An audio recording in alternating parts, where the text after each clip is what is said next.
que c'est avec une immense tristesse que je me tiens ici aujourd'hui, face à cette tragédie humaine qui nous bouleverse tous. La nation est en deuil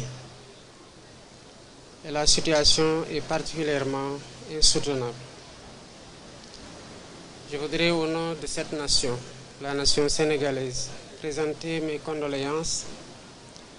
aux familles éplorées et leur dire toute la solidarité de l'État et de l'ensemble du gouvernement face à la tragédie qui les frappe et qui nous frappe tous. Ce qui est arrivé ici à Mbour, qui est arrivé quelque peu partout sur les côtes du Sénégal, est le fait des filières de migration qui sont, il faut le dire, dans le trafic d'êtres humains, qui exploitent le désespoir de cette jeunesse et qui leur vendent le rêve d'un avenir meilleur. Mais je voudrais dire que la traque sans répit contre ces vendeurs d'illusions, ces vendeurs de la mort, va s'intensifier dès à présent. Il y a quelques jours de cela, la semaine passée pour le dire, s'est clôturée une opération appelée Djoko, qui était conjointement menée pendant plus d'1 mois par la gendarmerie, la police et même l'armée, et qui a valu la mise en échec d'un projet migratoire de jeunes à hauteur de 690 jeunes qui ont été appréhendés au moment de leur départ. C'est pour dire que le gouvernement est en train de combattre le phénomène, et pour dire aussi que le gouvernement continuera à traquer ces vendeurs d'illusions, ces marchands de la mort, jusqu'à leur dernier retranchement. Mais il faut, d'un autre côté, appeler à la responsabilité. Dire à ces jeunes que les pays dans lesquels ils s'en vont, ce sont des pays qui ont été construits par des êtres humains, par des citoyens qui ont cru qu'au changement dans leur propre pays et qui ont réussi à faire de ce pays ce qui les y attire au risque de la mort. Il nous appartient ici, tous, hommes et femmes, jeunes et adultes, gouvernants et citoyens, de nous mettre autour d'un projet de construction de ce pays et de croire à l'espoir, de croire à la possibilité de changer par nous-mêmes et pour nous-mêmes le visage de notre pays.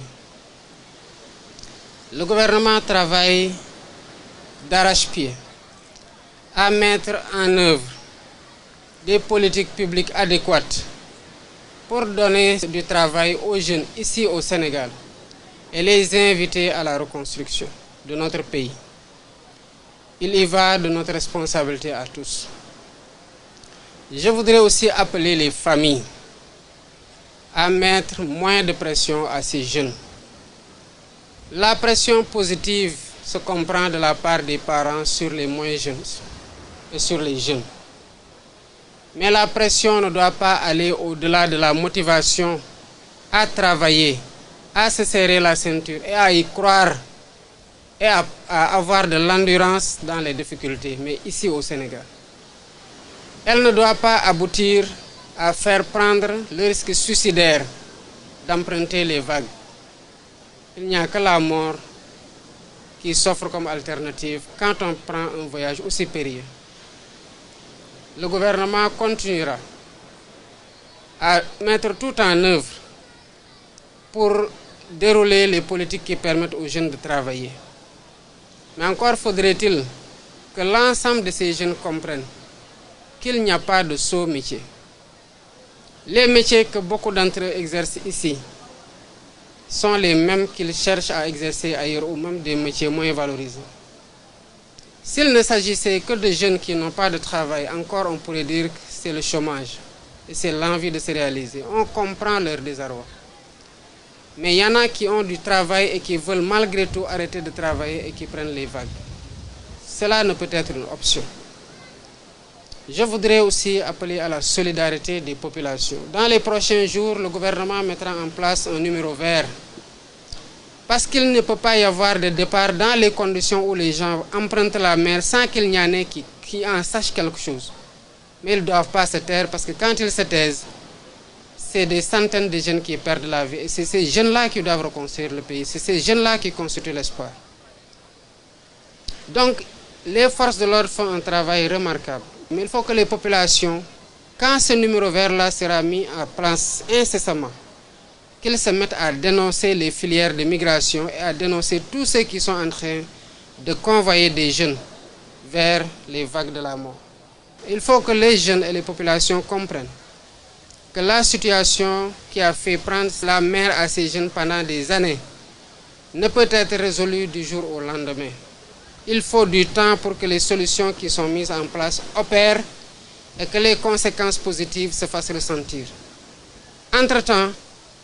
il nous faut prendre notre destin en main en tant que Sénégalais ici au Sénégal et ne pas fuir les difficultés et les défis qui s'imposent au peuple sénégalais, jeunes, vieux, hommes et femmes qui doivent relever ces défis-là.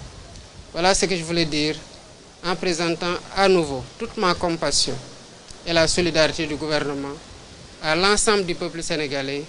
mais aussi à l'ensemble des familles éplorées dans cette tragédie. maa ngi taxaw fii ci Mbour ci plage bi ak tiis ak naqar gu mag gu amul fu ñu ko mën a xayma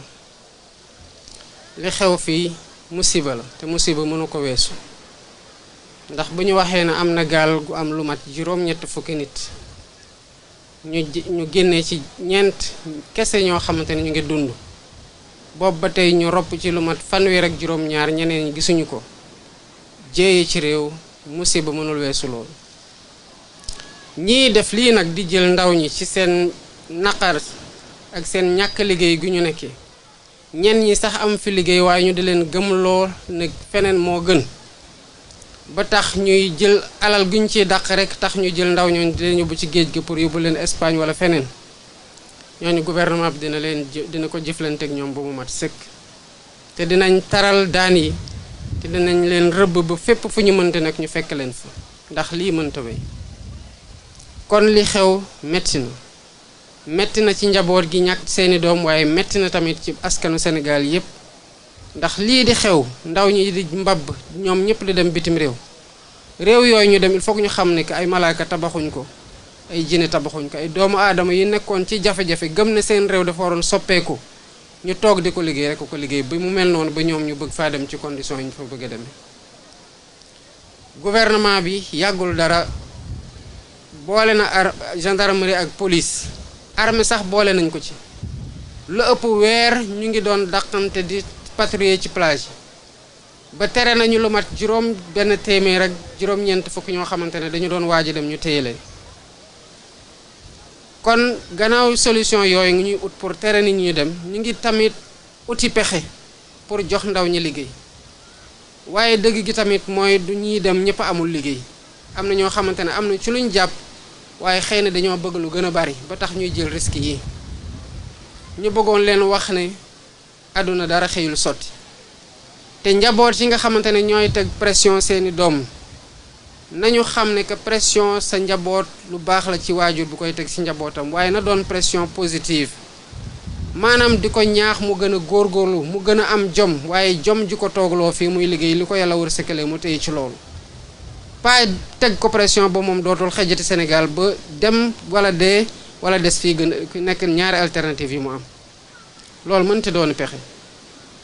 kon na Sénégalais yépp xam ne lii xew fii solution yu gouvernement bi ñëw doore egsi di mettre en place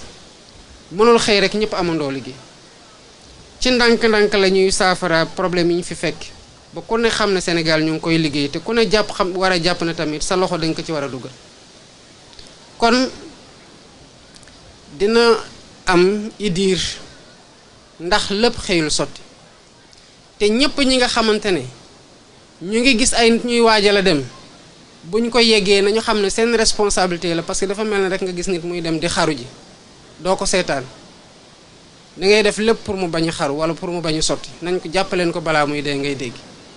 jàppaleen ko balaa muy dee googu nag jàppaleen ko balaa muy jël géej ci dee mën ko fekk ci la bokk.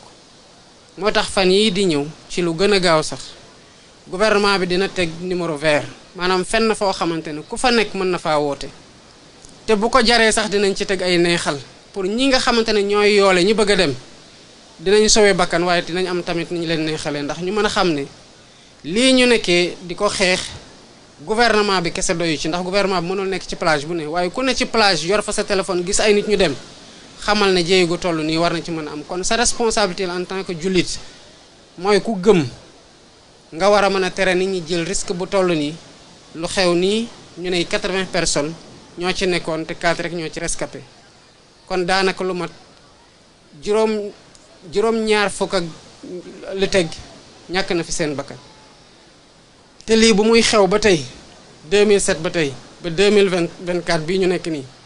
léegi mu ëpp ñaar fukki at ñi ci ñàkk seen bakkan bari na lool te ay ndaw la ñoom ñoo war a tabax réew mi. kon responsabilité collective bi ak solidarité bi entre ci biir sénégalais yi na ko ñëpp na ku ne jàpp na responsabilité boobu nu mu gàlloo ci loosu gouvernement bi noonu la gàlloo ci sa loos te nga jouer sa partition. loolu mooy tax en attendant que solution yi ñuy mettre en œuvre, maanaam pexe yi ñuy nas wane résultat yi ñuy xaar, ku ci ne nekk un sentinelle par rapport ak migration yi di xew. kon lii moo nekkoon li nga xamante ne bëgg naa ko fi jukki ci ay kaddu te delluwaat masawu njaboot gi yëpp ñu ñàkk seen doom, masawu askanu Sénégal, waaye di wax ndaw ñi nañu gën a takk seen ndigg boole koog muñ te ñu booloo liggéey réew mi. balaa muy yàgg incha allah dañu commencé gis résultat yi nga xamante ne ñoom lañ diglanteeg ñoom, waaye réew mi kenn du jóge bitim réew di ñu ko tabaxal. ni waa bitim réew toogee ba tabax seen réew ba mu mel ni tax suñu doom yi di jël risque dee pour dem fa, noonu lañu war a toogee fii gëm ne réew mi fii lay changer. bu amee lu ci doxul ñun ñëpp ko war a jubbanti, ndax ku ne am nga fi responsabilité te fii lañu yàlla tanal. salaamaaleykum wa rahmatulah.